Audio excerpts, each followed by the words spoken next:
같은 박수 감사합니다. 오늘 본문은 시편 23편이기도 하고 이제 본문이 좀 있는데 간단하게 9절만 말씀드리겠습니다. 시편 23편 1절 여호와는 나의 목자시니 내게 부족함이 없으리로다. 그가 나를 푸른 풀밭에 누이시며 쉴 만한 물가로 인도하시는도다. 내 영혼을 소생시키시고 자기 이름을 위하여 의의 길로 인도하시는도다. 내가 사망의 음침한 골짜기로 다닐지라도 해를 두려워하지 않을 것은 주께서 나와 함께 하심이라. 주의 지팡이와 막대기가 나를 안위하시나이다. 주께서 내 원수의 목전에서 내게 상을 차려주시고 기름을 내 머리에 부으셨으니 내 잔이 넘치나이다. 내 평생의 선하심과 인자하심이 반드시 나를 따르리니 내가 여호와의 집에 영원히 살리로다. 시편 23편을 제가 가장 좋아했던 성경 말씀이기도 하고요. 저는 이제 신앙생활을 어떻게 하게 됐냐면 제가 14살 때 국민학교 5학년, 6학년 봄방학 때 제가 이제 화농성 관절염이 와가지고 이제 집에 들어앉아서 꼼짝도 못하게 돼 있는 상황이 있었는데 그때 이제 제 5학년 담임 선생님이 크리스천이셨나 봐요. 막 삼손과 데릴라 이야기 해주시고 나중에 성경을 보니까 그게 다 성경의 내용이 나와 있더라고요. 선생님 재밌는 이야기 해주세요. 그러면 막 그런 이야기를 해주셨거든요. 그분이 이제 병문안에 오셨는데 성경 한 권을 들고 이렇게 병문안에 오셨어요. 그래가지고 너를 지으신 분이 계시고 네가 그 하나님을 믿고 살면 네 인생이 순탄하게 될 것이다. 이렇게 덕담을 해주시고 이제 가셨어요. 저는 이제 성경이라는 책이 있구나를 처음 알았고, 그리고 이제 그때부터 이제 힘들 때면 성경책을 읽었어요.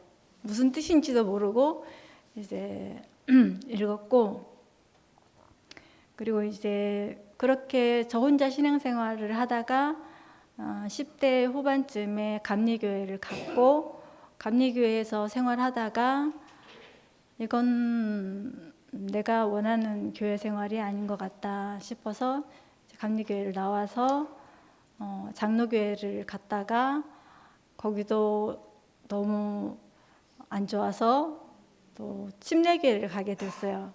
침례교회를 가서 죄사함과 그 거듭남의 비밀을 처음 들었고, 근데 그때는 무슨 뜻인지 잘 모르겠더라고요. 근데 이제 저희 병원에 그 간호사로 일하게 된 언니가 있는데 그 언니가 이제 성경을 정확하게 짚어주면서 너는 죄인이고 죄사함을 받아야 네가 구원을 받고 천국에 갈 수 있다 이렇게 말씀하셨는데 저는 그때까지 제가 죄가 뭔지를 생각해 본 적이 없어요. 왜냐면 나는 태어나기를 그렇게 태어났는지 제가 지금 이렇게 악한 어떤 생각이나 그런 걸 해본 적이 없고 늘 긍정적으로 이렇게 생각을 하고 살았기 때문에 나한테 그런 죄가 있나? 그렇게 이제 생각하면서 저는 무엇 때문에 예수 그리스도를 영접하게 됐냐면 영접하라 그 이름을 믿는 자들에게는 하나님의 자녀가 되는 권세를 너희에게 주셨으니 영원히 하나님께서 너희와 함께 하시리라. 이 말씀을 듣는데 제가 소름이 오소소 돋으면서 내가 그리스도를 영접하면 내가 하나님의 자녀가 된다고?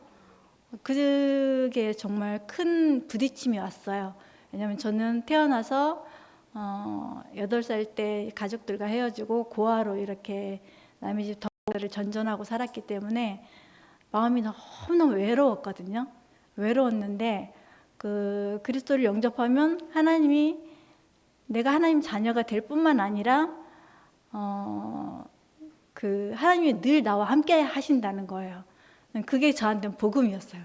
그래서 내가 하나님을 믿으면 외롭지 않겠구나. 하나님이 늘 나와 함께 계신다 하니까. 그래서 저는 그 자리에서 2월 14일 날 그 자리에서 영접하는 기도를 했습니다. 그러고 난 다음에 저는 이제 형제교회를 만나서 형제교회에서 교회 생활을 했고, 그리고 제가 예수 그리스도를 영접하고 난 후에 그 기쁨이 너무나 커서 한 결혼하기 전까지는 그 발이 땅에 닿지 않는 기쁨을 가지고 제가 살게 되었어요. 교회 생활하는 그 자체만으로도 저는 늘 이렇게 노예처럼 매여서 생활하는 삶을 살았기 때문에 교회라는 곳이 저에게 피난처이기도 하고 어떤 든든한 보호자 역할도 되기도 했어요. 그 전까지는 이제 제가 고아였기 때문에 내가 세상 밖으로 나가면 어디를 나가면 해코지를 당할 것 같아서 저는 그 더부살이하고 식모살이 하는 집에 무급으로 그렇게 노예처럼 일만 하면서도 그 집을 뛰쳐나갈 생각을 한 번도 해본 적이 없거든요. 그래도 나를 구박하고 나를 일만 시켜먹고 그렇게 하더라도 그분이 나의 보호자로 있으니까 내가 이렇게 큰 잘못된 길로 가지 않고 온전히 사람처럼 산다는 생각에 그렇게 살았었고, 그리고 교회가 생기니까 그 세상에 대한 담대함이 생기더라고요. 이제 나에게 교회라는 보호자가 생겼구나. 내가 이제는 이 집을 나가도 내가 교회라는 보호를 받고 살기 때문에 큰 잘못된 길로, 어긋난 길로 가지는 않겠구나. 참 든든하고 넉넉했고, 저희 교회 이름이 관악교였는데, 관악구에 있어서 관악교였는데, 거기는 처음부터 형제교회가 아니었고 그냥 대구교회처럼 그 하나의 독립적인 교회였어요. 그 인도자이신 목사님이 죄사함 거듭난 비밀을 혼자 성경을 읽으시면서 깨달으시고, 그리고 이제 거기 전도를 해서 모였던 연령층들이 다 대학생들이었어요. 20대 초반 대학생들이었고, 근데 이제 제가 정말 간절히 원하는 가족적인 교회였어요. 그래서 그 교회에 제가 뿌리를 받고 살게 되었습니다. 그래서 가족처럼 지낸다는 게 저는 그게 너무 감사했어요. 왜냐하면 저는 늘 노예 생활을 했고 혼자였고, 근데 많은 가족이 생긴 거예요. 그때 저희 관악교회도 호칭을 언니, 오빠, 동생으로 이렇게 호칭을 했거든요. 형제 자매를 안 하고. 그것도 너무 좋았고, 제가 언니라는 호칭을 불러보고 또 오빠라는 호칭을 불러보는 게 제가 그 관악교회를 만나기 전까지 제 꿈이었거든요. 가족적인 그 이름이잖아요, 언니, 오빠가. 그렇게 살았고, 또 결혼해서 살면서는 이제 제가 그 발이 땅에 닿지 않는 기쁨을 가지고 살았지만, 이제 저는 되도록이면 성경 구절에 있는 내용 그대로를 삶으로 실천하면서 살 길을 갈망하는 사람이었기 때문에 성경에 나와 있는 내용은 그대로 삶으로 이렇게 실천하는 쪽으로 많이 살았어요. 근데 결혼하고 나서 다른 말씀은 다 내가 사라지는데 딱 한 가지가 안 사라지는 거예요. 자매들아, 남편에게 순종하기를 주께 복종하듯 하라. 겉으로는 복종 순종해요. 겉으로는. 그래서 야, 성환이 넌 장가 정말 잘 갔다. 고운 자매 같은 자매를 부인으로 맞아고 음식 잘하지, 순종하지, 뭐, 야, 너는 정말 좋겠다. 이런 소리 듣고 이제 사는데, 저의 마음속에 저희 형제가 용납이 안 되더라고요. 그러니까 겉으로 순종을 하지만 내가 마음으로 순종하지 않는 건 내가 알잖아요. 내가 알고 하나님이 아시잖아요. 그게 너무 괴로웠어요. 그 말씀이 내 속에서 이루어지지 않는 게 너무 괴로웠고 고통스러워서 이제 그때부터 예수 그리스도의 부활 생명에 대한 책을 이제 많이 찾아서 이렇게 되었어요. 그러면서 자연스럽게 워치만 형제님 책을 접하게 되었고, 위트니스리 책을 접하게 되었고, 찾다 보니까 이제 대우교회까지 이렇게 흘러 들어오게 됐습니다. 그래서 저는 이제 예수 그리스도의 부활 생명이라는 것은 이 모든 성경을 몸으로 이루는 그 생명의 삶이 분명히 있을 텐데 내가 안 되어진다면 나는 예수 그리스도의 부활 생명을 살고 있지 않다 스스로 그렇게 생각이 되었기 때문에 그 부활 생명을 살게 해주는 곳이라면 어디든지 가겠다 이런 마음이 있었어요. 그리고 이제 짧고 굵게 해야 되는데 늘어지지 않게 하려고 준비를 했는데 생각대로 잘 안 되네요. 핵심만. 그리고 이제 저는 태어나면서부터 불운하게 태어났어요. 태어나지 말았어야 될 사람이 태어났고 이제 결국 아홉째로 아들로 태어났어야 되는데 딸로 태어났고 그래서 어머니가 일찍 돌아가셨고 또 8살에 또 다른 집으로 보내지게 돼서 이제 결혼하고 첫애 낳고 난 다음에 언니들을 찾기 전까지 고아로 살았어요. 그러니까 아무도 돌보아 주지 않는 삶을 살았어요. 그래서 일을 너무너무 많이 해서 이제 화농성 관절염도 영양실조에 일을 너무 많이 해서 생긴 이제 뼈에 부하가 걸려가지고 염증이 생긴 건데 치료를 안 하고 놔둬가지고 그게 이제 골마서 이제 화농이 된 거죠. 그래서 이제 무릎이 심하게 아프게 됐는데 저는 그러면서도 저는 그런 삶을 살았음에도 불구하고 제가 불행하다는 생각을 해본 적이 없어요. 어렸을 때부터 남의 집에 가서 살고 이렇게 더부살이로 이렇게 살고 일을 정말 많이 하고 어린 나이부터 일을 정말 많이 하고 살았는데 불평불만이 제 안에는 없었어요. 그냥 그게 그렇게 받아들여지고 그냥 사라졌어요. 그래서 저는 죄에 대해서 크게 생각해 본 적이 없거든요. 왜냐하면 어떤 내 안에서 악한 마음이 품어진 적이 없기 때문에 부당하다고 생각해 본 적도 없고 근데 한 몇 년 전에 그 고향을 찾아갔는데 그 옆집에 계시던 그 어머니께서 그러시더라고요.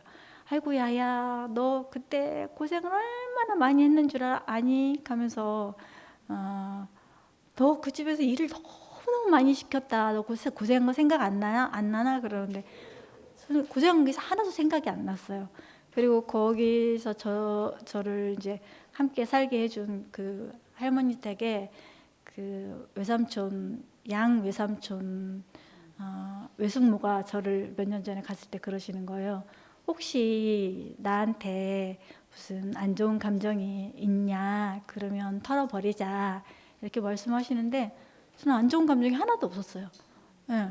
당연히 내가 해야 될 일을 한다고 생각했고 제가 아기도 하나 업어서 키우고 틈틈이 이제 뭐 논일 밭일 다 하고 이렇게 살았지만 거기에 불평불만이 없었어요. 그러니까 그게 제 안에 남아있지 않았겠죠. 그 할머니가 말씀하셨을 때 나는 별로 고생한 기억이 안 나는데요. 전 좋은 기억만 있어요. 그렇게 이제 하고 살았거든요. 그래서 어찌 보면 저는 태어날 때부터 불운의 삶을 시작해서 지금까지 불운을 안고 사는 인생이라고 해도 과언이 아닙니다. 근데 이제 저는 이제 그 삶을 살면서 내가 늘 힘들 때 성경 말씀으로도 위로를 받지만 찬양으로 참 위로를 많이 받고 살았어요. 아까 불렀던 그 곡이 제가 너무너무 힘들 때마다 그냥 수시로 하루에도 수십 번씩 그 노래를 불렀어요. 그게 위로가 되더라고요. 그러니까 그 고난으로 말미암아서 내 영혼이 정금과 같이 되리라. 이 말씀이 내게 위로가 되었기 때문에 늘 그 찬양을 입에 달고 살았고, 그리고 또 저는 신앙생활 하면서 무엇을 입을까, 먹을까, 마실까, 잘까를 걱정해 본 적이 없어요. 그래서 제가 예수 그리스도를 영접한 이후에는 제가 저에게 무엇을 해주세요라는 기도를 해본 적이 없어요. 해본 적이 없고 늘 먼저 알아서 해주시는 하나님을 경험하고 살았고, 그리고 그래서 저는 그 수중에 돈 1,000원밖에 없는데도 내일 일이 걱정이 안 됐어요. 애기 분유값이 걱정이 안 됐어요. 그럴 때 무슨 무슨 찬양을 했냐면 무화과 나뭇잎이 마르고 그 찬양을 불렀어요. 근데 희한하게 제가 관악교에 있을 때는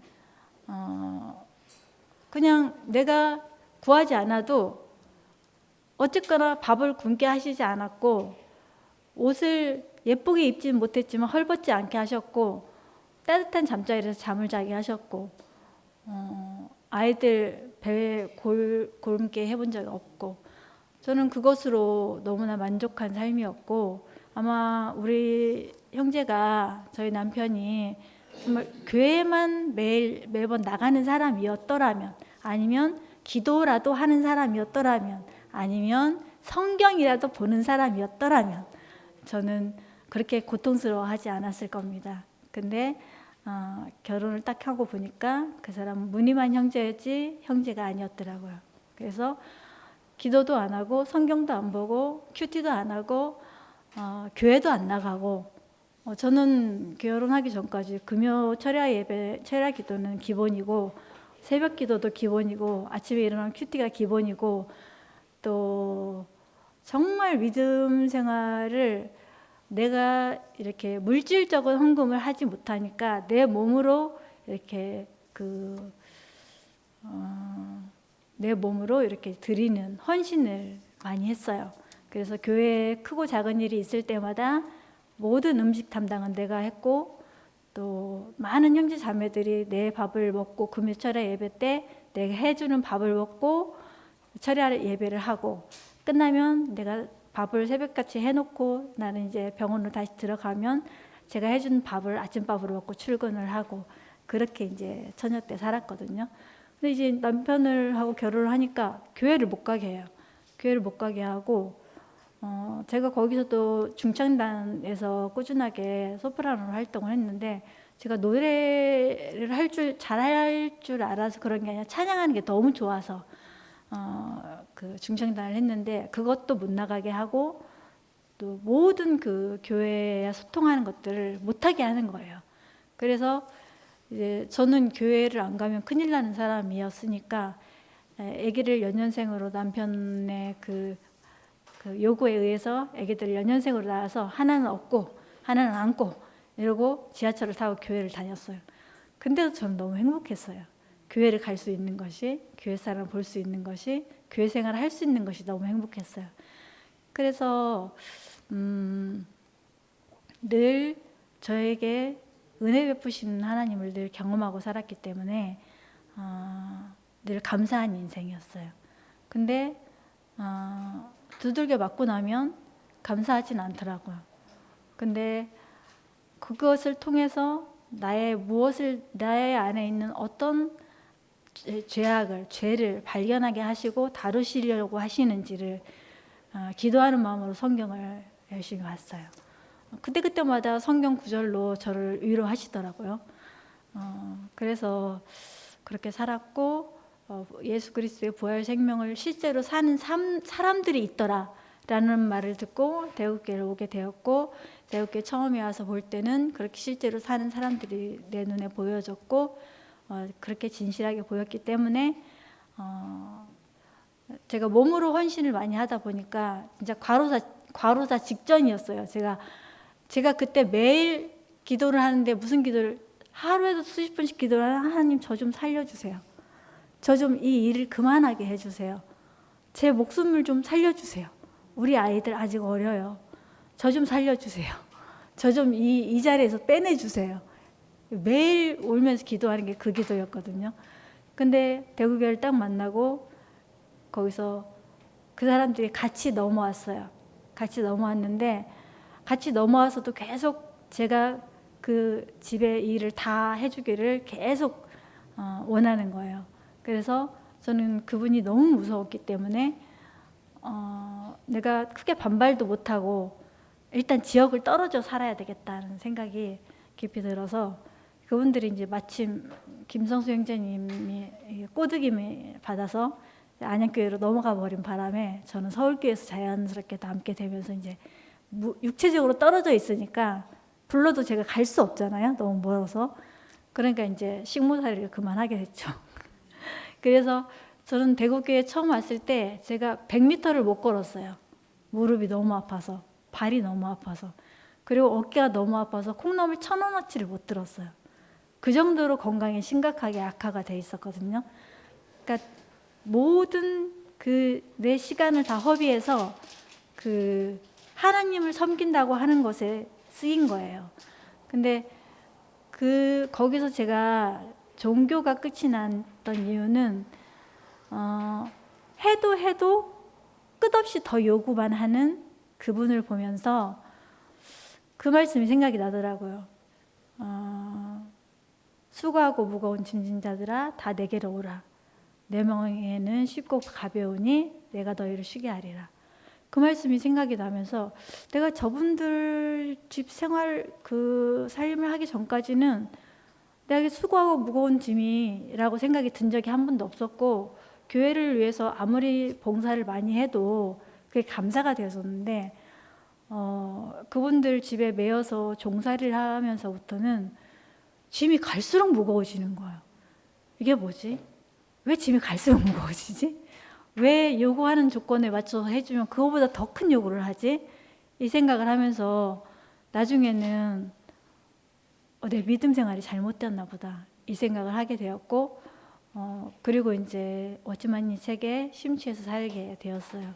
그럼에도 불구하고 제 육신은 날마다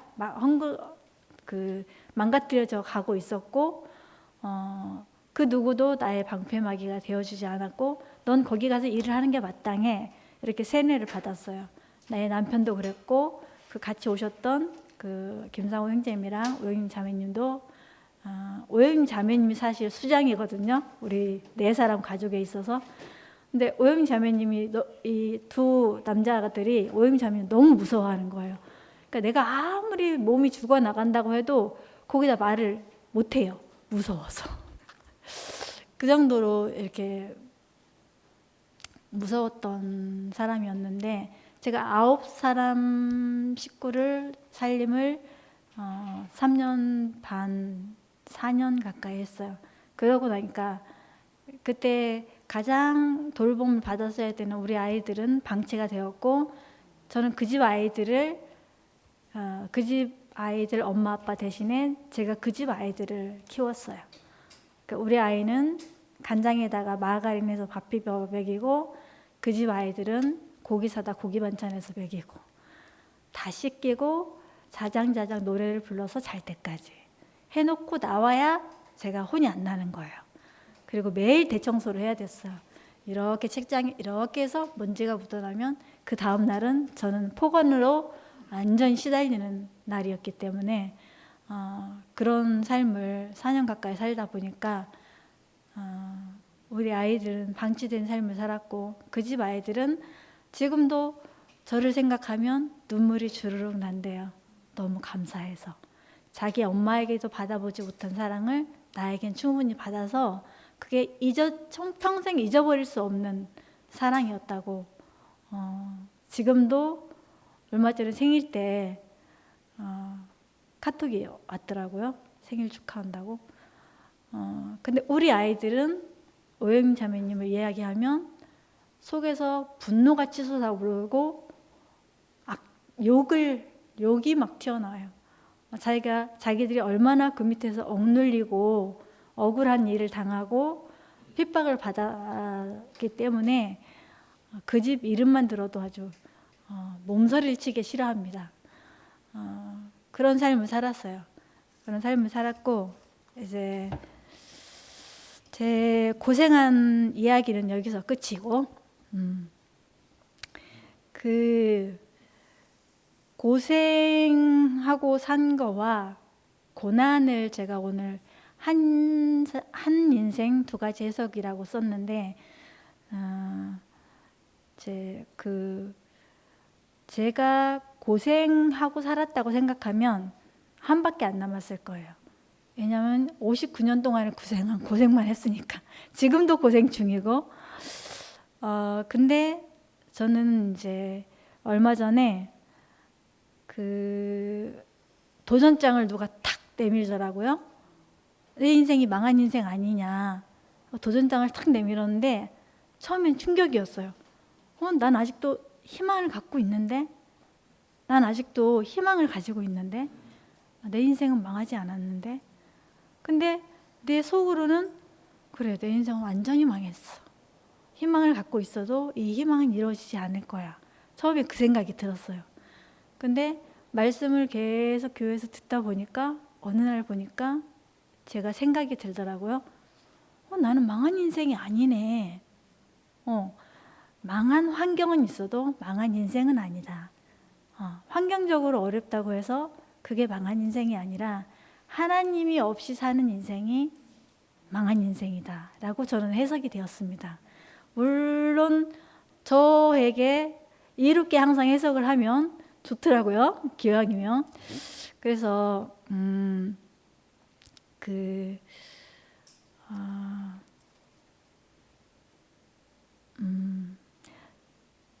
내 인생을 이렇게 한마디로 딱 정의를 한다면 감사합니다입니다. 그렇게 많은 고생을 겪었어도 제가 그것을 고생으로 여기지 않고 고난으로 받아들였기 때문에 감사만 남았어요. 그래서 로마서 5장 3절 4절에 인내는 연단을 낳고 연단은 찾아봐야 되겠습니다. 정확하게 기억이 안 납니다. 외웠는데 생각이 안 납니다. 로마서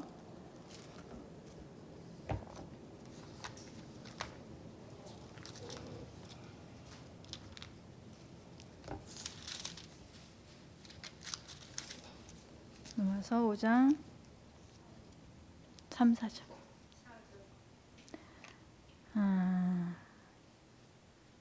다만 이뿐 아니라 우리가 환난 중에도 즐거워하나니 이는 환난은 인내를, 인내는 연단을, 연단은 소망을 이루는 줄 알미로다.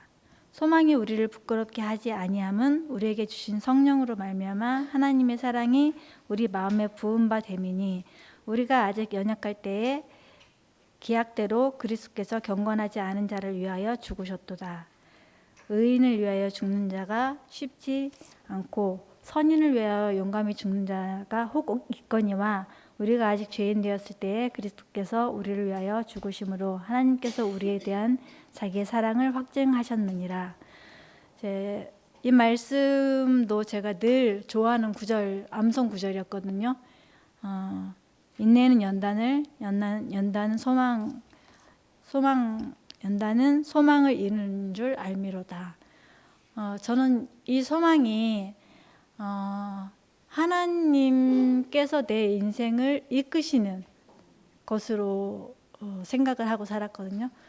그런데 고생을 많이 하고 살았지만 한 번도 내 인생에서 하나님께서 이끌지 않은 삶이 없다고 저는 생각을 하고 살았어요. 그래서 늘 어떨 때 완전히 침륜에 빠지면 내가 전생에 무슨 죄를 지어가지고 나는 이렇게 고생을 하고 살아야 되는 거야 이러면서 하나님 관심이 있어요 없어요 이러면서 그럴 때도 있었지만 대부분은 보통 인내는 연단을, 연단은 소망을 이룰 줄 알미로다. 나를 연단하셔서 무슨 소망을 이루실까 이런 마음을 가지고 이제 살았습니다. 그래서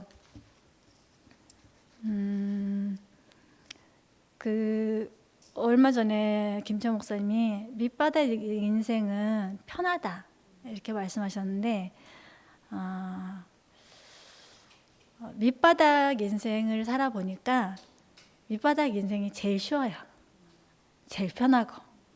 왜냐하면 잃을 게 없으니까. 더 이상 잃을 게 없으니까. 죽음조차도 감사해요. 왜냐하면 지금 저도 여한이 없으니까. 그래서 참 자유하고 살고 있어요. 살고 있고 외로워서 하나님을 믿게 된 내가 지금 많은 교회 식구들과 함께 인생을 사는 것이 너무 감사하고 그 어떤 그 환경적 절망이 있어도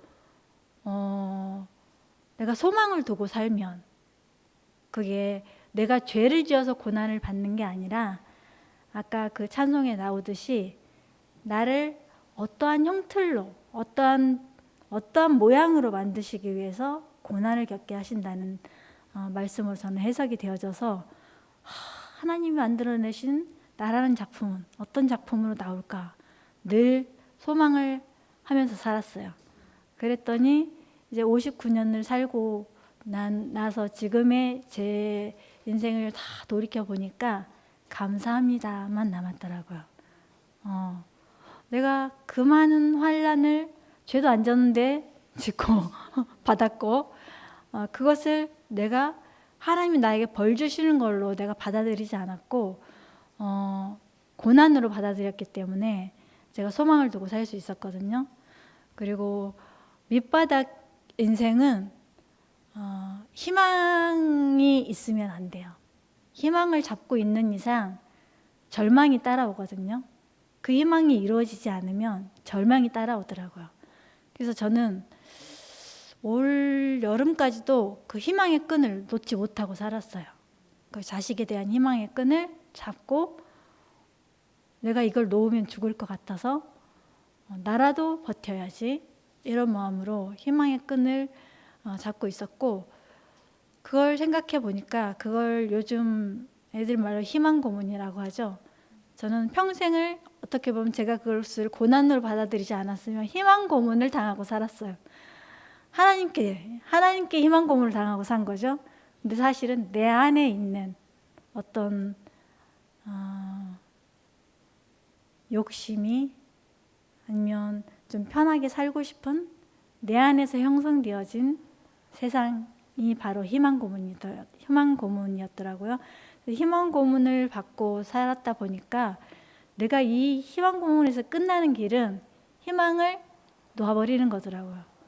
그게 이제 가을 들어서면서 이렇게 깨달아졌어요. 그래서 희망의 끈을 완전히 다 놓아버렸어요. 하나님, 저는 더 이상 희망이 없는 사람입니다. 그래서 저는 절망도 없어요. 그렇기 때문에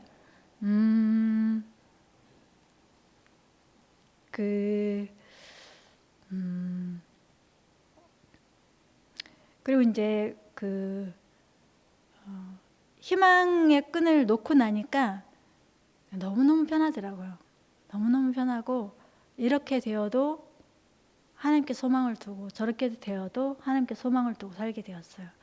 희망의 끈을 놔버리니까 그렇게 집안에서 숨쉬기도 힘들고 가슴이 턱턱 막히는 그 상황을 보면서도 이제 제가 어느 정도 마음이 편안한 상태로 숨을 쉬고 살게 되었어요. 근데 지금 저의 집의 환경은 더 심각한 쪽으로 흘러가고 있습니다. 그런데 저는 이제 제 자식과 저의 인생을 분리해서 생각하게 되었고 분리해서 생각을 하게 되었고 제가 제 자식에게도 그렇게 말했습니다. 이제 네 나이가 이 정도 됐고 엄마는 최선을 다해서 너를 돌아보았고 케어했고 무조건 내 편이 되어주었다. 앞으로도 무조건 내 편이 되어줄 건 맞지만 그동안 엄마가 너에게 걸었던 모든 희망과 그것들을 다 내려놨다. 너에게 더 이상 너가 어떻게 살았으면 좋겠다라는 그 희망이 엄마가 아직까지 갖고 있어서 내가 희망하는 대로 네가 살지 않으면 내가 고통스럽고 절망스러웠는데 이제는 그 절망이 끝났다. 네 삶은 네가 어떻게 살아도 나하고는 상관이 없다. 나하고 하나님과의 너는 하나님을 믿지 않으니까 네가 이 말은 무시할지 몰라도 나는 나와 하나님과의 관계 안에서 엄마는 감사한 인생을 추수하게 되었다. 그래서 이제는 네가 원하는 대로 내 눈치 보지 말고 네가 원하는 대로 살아라. 지금까지도 네가 원하는 대로 살아라고 했지만 제 안에 마지막 그 희망의 끈이 그 머리카락만한 그 줄로 매달려져 있었어요. 제발 이렇게 되어서 이것만 되었으면 이렇게만 살아줬으면.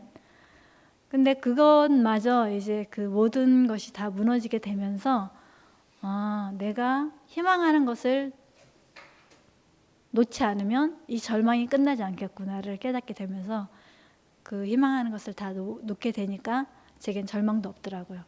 그래서 참 감사한 것은 그 시편 23편을 제가 왜 처음에 화두에 읽었냐면, 저는 이제 많은 성경 구절로 그 위로를 받았을 때 자식에 대해서, 자식의 장래에 대해서 제가 고민을 하면서 성경을 볼 때가 있었어요.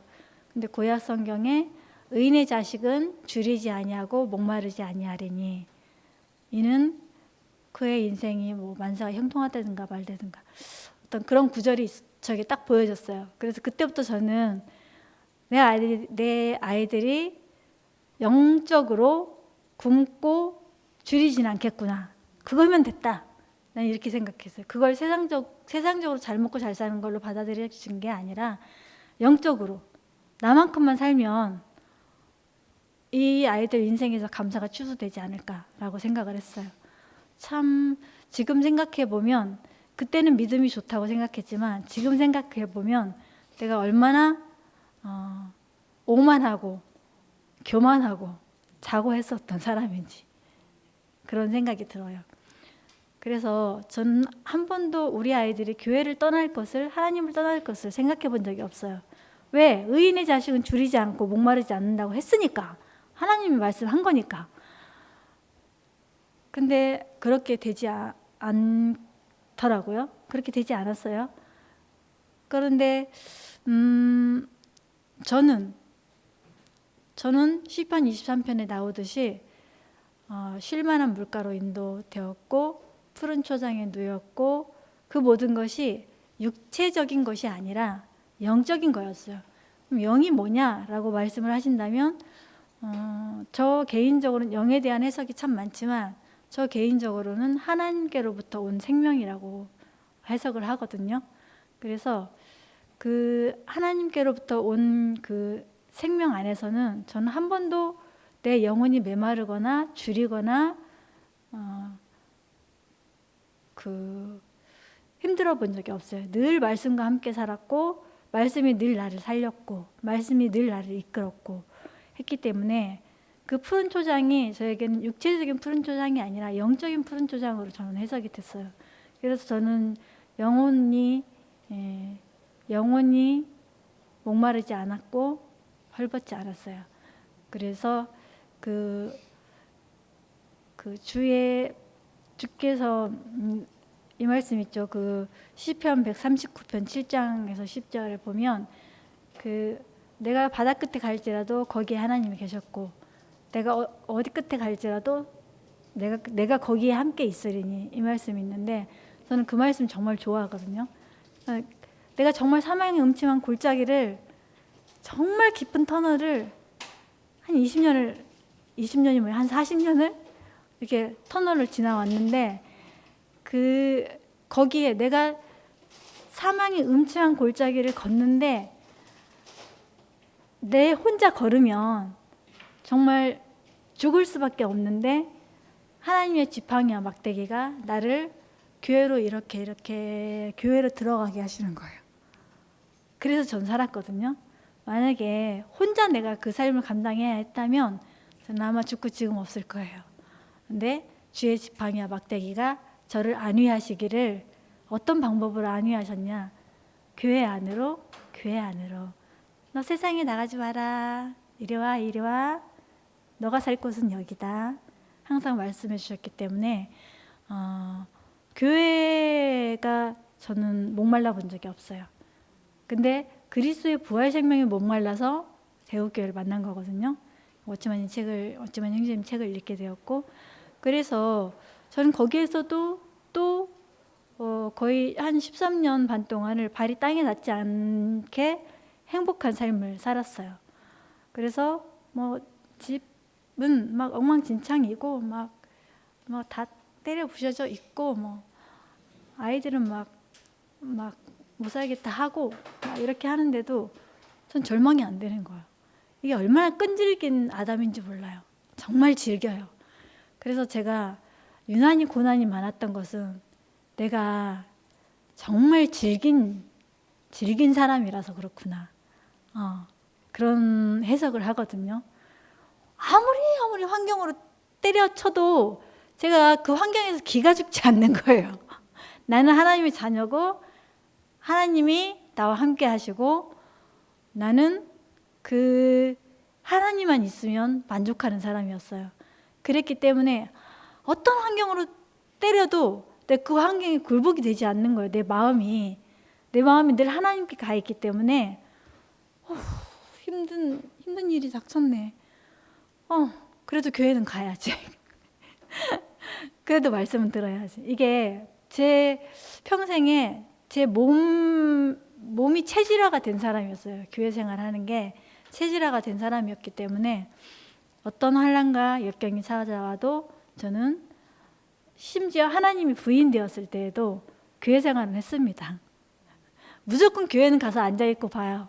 말씀이 들어오든지 안 들어오든지, 하나님이 없다고 생각이 들든지 안 들든지 무조건 교회는 가서 앉아있었고, 앉아있다 보면 또 말씀으로 새롭게 되고, 그렇게 해서 지금까지 제 인생을 살아왔고, 저 처음에 이 교회에 생겨서 딱 문을 들어왔을 때 내가 이 교회에서 문지기로만 평생을 살아도 내가 여한이 없겠다 하는 생각이 들었어요. 내가 정말 최종적으로 찾고 바랐던 교회가 이 교회였기 때문에 너무나 감사하더라고요.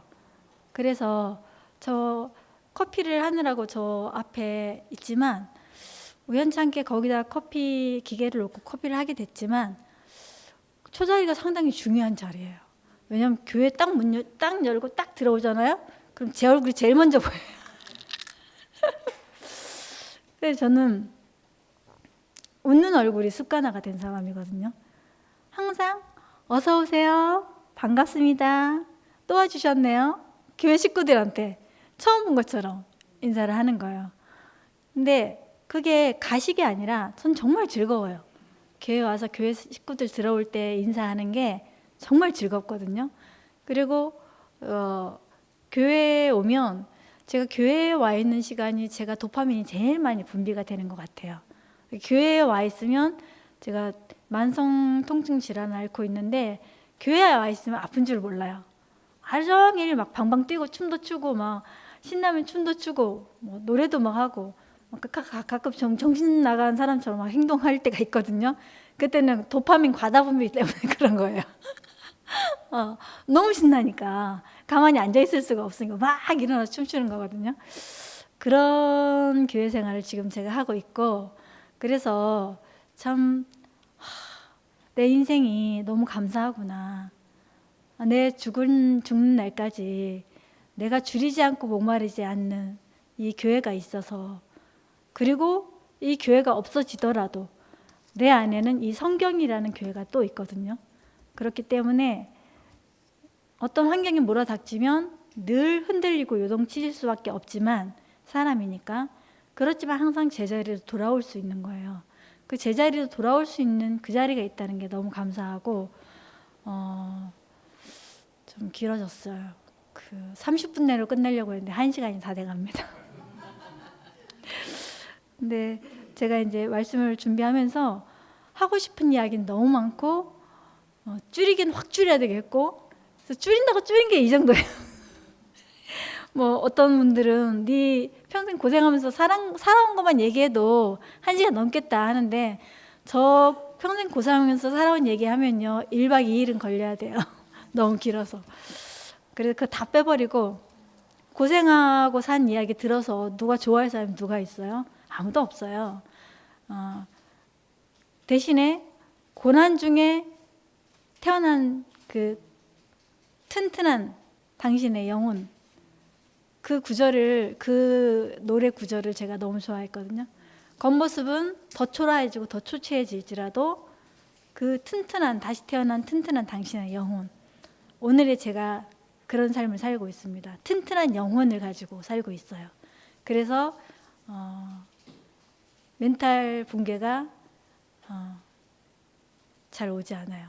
멘붕이 잘 오지 않는데, 앞으로 더 살아봐야 또 알겠지만 오늘 지금 저는 그래요. 또 내일 내가 믿음을 잃고 또 내 인생을 한탄할지도 모르죠. 난 사람이기 때문에 절대로 흔들리지 않는다, 이거 없어요. 늘 흔들려요. 그렇지만 돌아올 곳이 있어요. 그래서 감사해요. 그래서 제가 늘 감사하다 하면 너 그거 윗선 아니냐? 너 이렇게 고생하면서 살았는데 그 감사해? 네 사는 게 감사하다고? 이렇게 말씀하시는 분이 계시더라고요. 저는 그건 환경이고 내가 감사하는 거는 하나님 앞에서 감사하는 자리이기 때문에 달라요. 아주 달라요. 완전히 달라요. 그래서 제가 감사하는 인생을 살 수 있도록 하나님이 끊임없이 저를 하나님의 지팡이와 막대기로 안위하셨던 것이 너무 감사하고, 딱 한 가지 마지막으로 해프닝을 하나 말씀드리자면, 제가 태어나면서 결혼해서 대구교회 만나서 대구에 내려와 살기 전까지 저는 옷을 벗고 산 적은 없지만 그 연령대에 맞는 옷을 입어본 적이 없어요. 그래서 항상 남의 집 더부살이를 했기 때문에 항상 어른들 옷을 저한테 입히더라고요. 그러니까 새 옷을 사 입히는 게 아니라 어른들 옷을 입히면 입고 학교 가고, 고무신 신고 학교 가고. 그것도 저는 그때 당시에는 제가 그게 부끄러운지 몰랐어요. 그냥 다 뭐 주는 대로 입는 거지, 옷이 있는 대로 입는 거지. 그렇게 하고 살았는데, 제가 대구에 와 보니까, 그리고 이제 제가 서울교회 생활하면서도 늘 이제 저희 집이 중심이 되어가지고 집회 끝나면 서울교회 저희 집 근처로 이사를 와버려갖고, 제가 교회를 잠실에 있으니까 하도 멀다 안 나가버리니까 저희 집 근처로 교회가 이사를 와버리더라고요. 그래갖고 이제 집회 끝나면 이 형제 자매들이 흩어지기 싫은 거예요. 이 너무 좋은 걸 계속 교제하고 싶은 거지. 그러면 우르르 저희 집 반자 방에 14평짜리인가? 14평도 안 되는 그 좁은 반자에 사람들이 막 어머니, 아버지, 뭐 형제 자매들이 꽉 차는 거예요. 교회 집에 가기 싫은 사람들 다 거기 모이는 거지. 그 막 저녁밥 해서 주고, 뭐 그 다음날 아침에 그 월요일 아침이 되면 이제 자고 가는 사람들이 있어요. 그러면 아침에 일어나서 밥을 하는데 찬양을 늘 흥얼거리면서 밥을 하는 거예요. 너무 즐거워서. 그들을 위해서 내가 밥을 할 수 있는 게, 내 음식 솜씨가 좋다는 게 너무 좋은 거예요. 음식을 만들어서 대접하는 게, 저는 이렇게 관악교회 생활하면서 습관화가 된 사람이기 때문에 저는 그게 너무 즐거웠어요. 그렇게 살다가 이제 대구에 와서 살면서 제가 이제 그렇게 사니까 또 몸이 더 많이 안 좋아졌겠죠. 몸이 조금만 나오면 저는 막 이렇게 활동을 하는 게 좋아요. 몸이 좀 안 좋아져서 대구에 내려왔을 때는, 나 이제부터는 교회를 해서 아무것도 안 할래. 아무것도 안 할래. 그리고 그냥 말씀만 듣고 누리고 살 거야. 이러고 왔거든요. 그래서 지금까지 이렇게 살았는데, 제가 대구에 와서 보니까 대구교회 오기 전까지 서울교회에서도 제 옷차림새는 늘 할머니들 옷이었어요. 교회 어머니들이 아유 야야 너 너무 춥겠다 하고 옷 한 벌 갖다 주면 그거 입고 다니고, 또 막 대부분 어머니들의 옷을 잘 챙겨 주더라고요. 내 젊은 나이인데도. 그래서 늘 옷차림이 할머니들 옷차림이었어요. 저는 그게 부끄러운 줄 몰랐어요. 근데 심정순 언니가 제가 전도에서 대구교회를 왔는데, 심정순 언니는 그때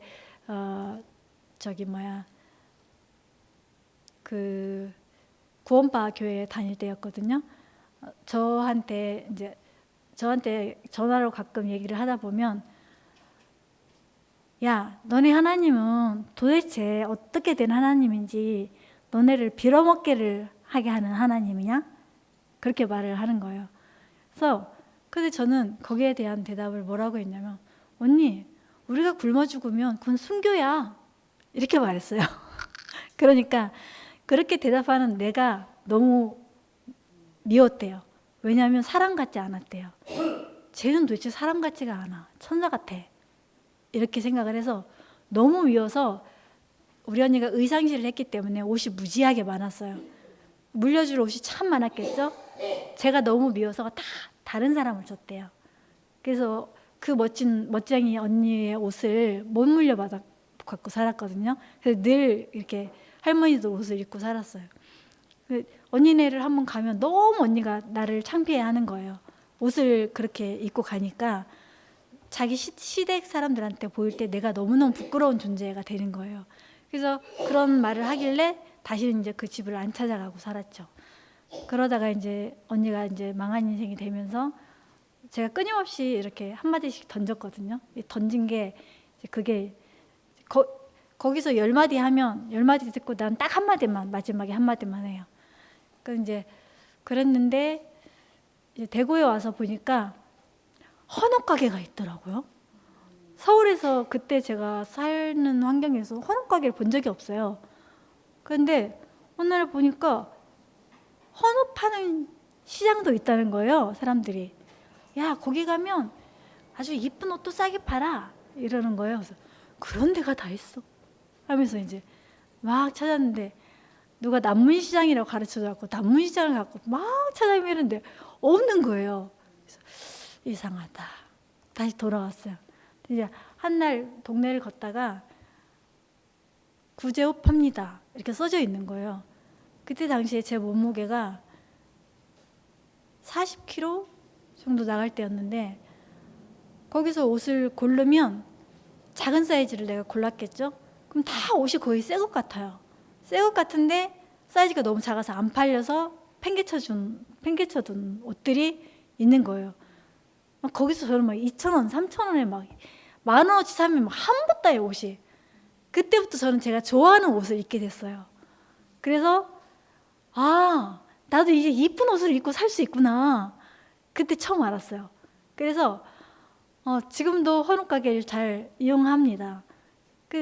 저 나름대로 내가 마음에 들어서 내가 예쁘게 입고 싶은 스타일을 찾아서 사 입는다는 것만으로도 저는 너무 감사해요. 그래서 뭐 구제에서 옷 사면 찝찝해서 안 사 입는 분들도 계시고 하는데 저는 일단 옷을 사면 소독부터 합니다. 저는 병원에서 자랐기 때문에 살균, 멸균, 뭐 소독 이게 생활화가 된 사람이었어요. 그렇기 때문에 무조건 소독부터 하고 이제 빨아서 그렇게 몇 번의 소독을 거친 다음에 이렇게 빨아서 입었거든요. 그래서 저는 이만큼이라도 내가 좋아하는 옷을 입을 수 있다는 게 너무 감사하더라고요. 그래서 지금도 저는 예쁜 옷을 잘 입고 내 스스로 생각하기에 내가 예쁜 거 남들이 볼 때 어떨지 몰라도. 그래서 대구교회 다닐 때 송사를 참 많이 받았어요. 야, 너는 패션쇼 하려고 교회 오니? 교회 오나? 하면서 주로 이제 초창기 언니들이 그런 말을 많이 하더라. 너는 패션쇼 하려고 교회 오나?